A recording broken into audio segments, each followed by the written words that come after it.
Top quality और consistent performance के लिए सिर्फ सिल्वर पंप नाम याद रखना।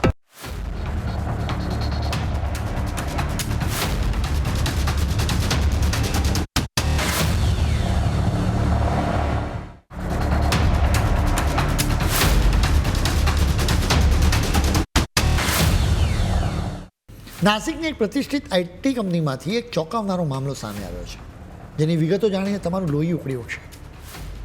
અત્યાર સુધી તમે લવ જેહાદ વિશે સાંભળ્યું હશે, જેમાં મુસ્લિમ પુરુષો નામ બદલીને હિન્દુ દીકરીઓને જાળમાં ફસાવે. તમે લેન્ડ જેહાદ વિશે પણ જાણતા હશો, જ્યાં જમીનો પચાવી પાડવાનું ષડયંત્ર ચાલે. પરંતુ સવાલ એ છે કે શું તમે ક્યારેય કોર્પોરેટ જેહાદ વિશે સાંભળ્યું છે? હવે આ ખતરો ઓફિસના એર કન્ડિશન રૂમ સુધી પહોંચી ગયો છે. દેશની સૌથી પ્રતિષ્ઠિત ગણાતી ટાટા કન્સલ્ટન્સી સર્વિસીસ એટલે કે TCSમાં આ ગંદી રમત રમાઈ રહી હોવાના અહેવાલ છે. સવાલ એ છે કે શું હવે રોજગારના બહાને ધર્મ પરિવર્તનનું આ નવું હથિયાર અજમાવવામાં આવી રહ્યું છે? શું કોર્પોરેટ કલ્ચરની આડમાં તમારી ધાર્મિક આઝાદી અને લાગણીઓને કચડી નાખવામાં આવશે? આ માત્ર એક કંપનીની વાત નથી, આ એક માનસિકતાની વાત છે. જે વ્યવસ્થામાં આપણે કરિયર બનાવવા જઈ રહ્યા છીએ, ત્યાં જો ધર્માંતરણની જાળ બિછાવવામાં આવતી હોય તો સમજવું કે પાણી માથા પરથી ઉપર વહી રહ્યું છે.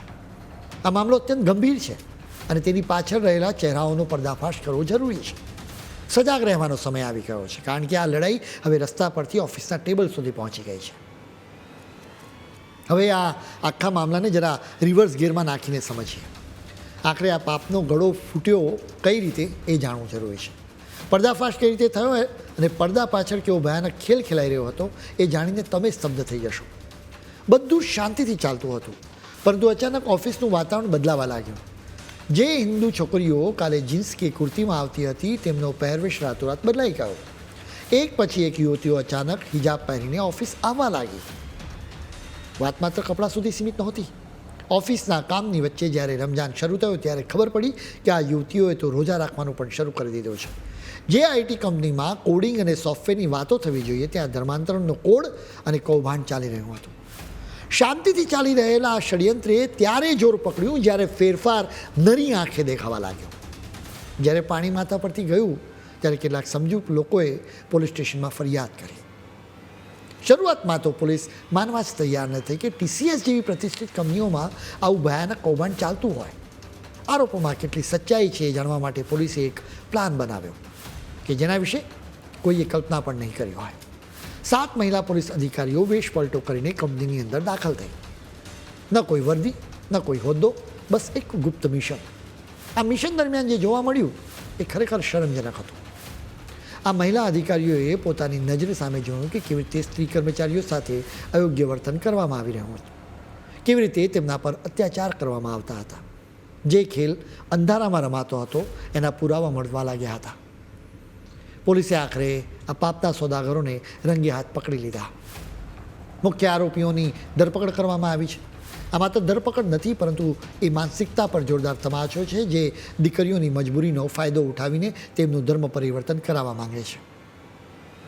આ કેસમાં દાનિશ શેખ, તૌસીફ અખ્તર, નીદા ખાન, રઝા મેનન, શાહરૂખ કુરેશી અને શેફી શેખ આરોપીઓ છે. પોલીસે આ કેસમાં કુલ 9 FIR દાખલ કરી છે અને કુલ 7 લોકોની ધરપકડ કરી છે.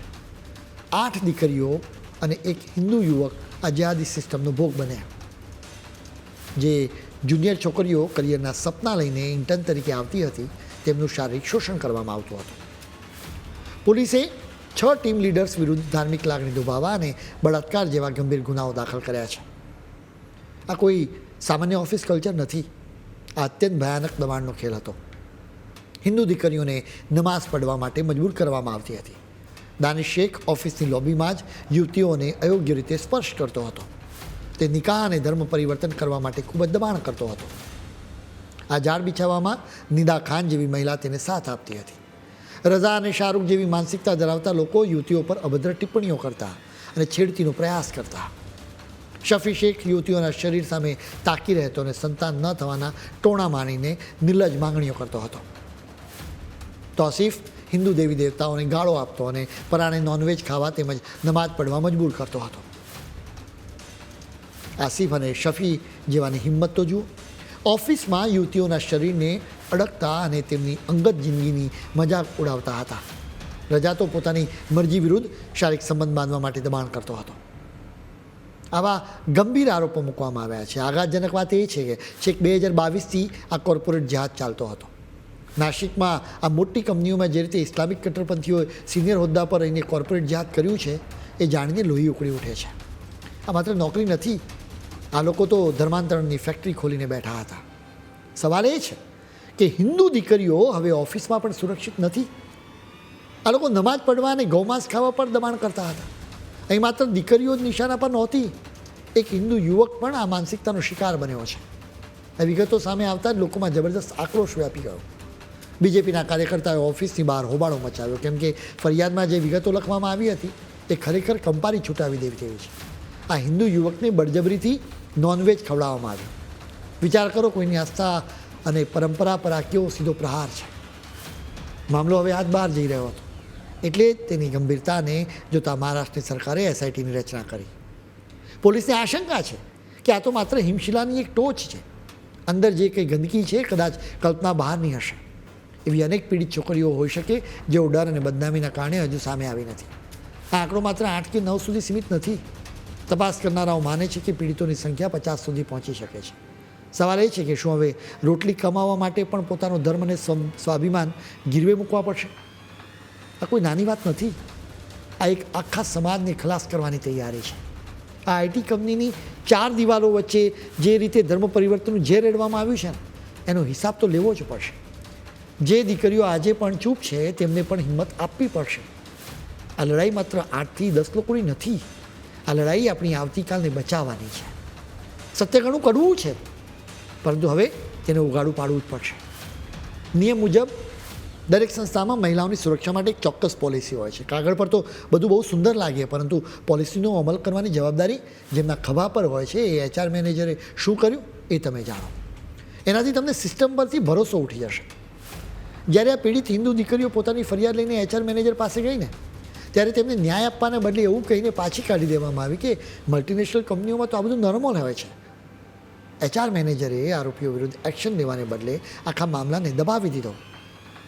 વર્ષોથી આ સંગઠિત રેકેટ કંપનીની અંદર ફૂલી ફાલી રહ્યું હતું અને આ અધિકારી તમાશો જોતા રહ્યા.